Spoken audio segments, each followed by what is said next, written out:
एक ब्राह्मण रहते थे काशी में और उनके कोई संतान नहीं थी।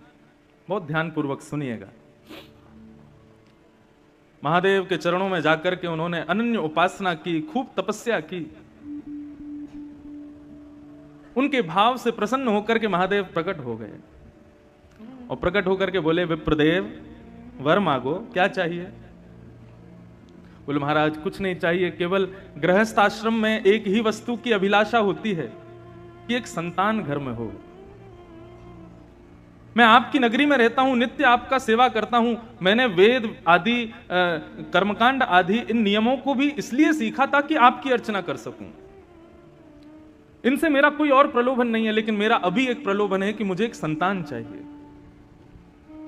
और वो मुझे केवल आप प्रदान कर सकते हैं। इसलिए मैं घनघोर तपस्या कर रहा हूं कि महादेव प्रसन्न हो तो मुझे दे सकते हैं। भगवान शिव विश्वेश्वर यहीं गंगा के तट पर काशी में ब्राह्मण देवता से बोले, कैसा पुत्र चाहते हो? संतान दो प्रकार की होती हैं। वैसे तो संतान चार प्रकार की होती हैं। उत्तमः चिंतितः कुर्यात् प्रोतत्कारी तु मध्यमः अधमो अश्रद्धया कुर्यात् अकरतो। चार प्रकार की संतान है।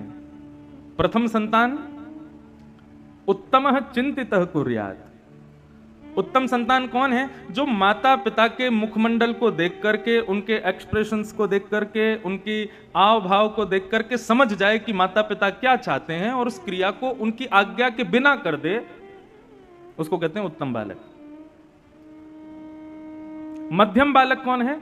जो माता पिता की आज्ञा का इंतजार करता है, आज्ञा करेंगे तो मैं करूंगा। उत्तम बालक तो बिना आज्ञा के ही कर देता है। उत्तम, मध्यम, साधारण बालक कौन है?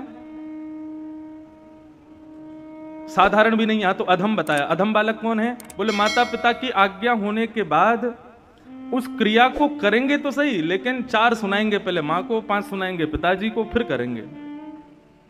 तुमको तो केवल मैं ही दिखता हूं, बस मुझे ही ऑर्डर करते रहते हो, ये कर ला, वो कर ला, ऐसा कर दे, वैसा कर दे, पूरे दिन मेरे पीछे पड़े रहते हो। बड़े भैया को कुछ नहीं बोलते, वो उसको बहन को कुछ नहीं बोलते, मेरे पीछे पड़े रहते हो। मैं ही जाऊंगा, मैं ही सब, मैं तो घर का नौकर हूं, ऐसा ऐसा सुनाते हैं। लेकिन आज्ञा पालन करते हैं, लेकिन बहुत सुना सुना के करते हैं। उनको अधम बालक कहते हैं।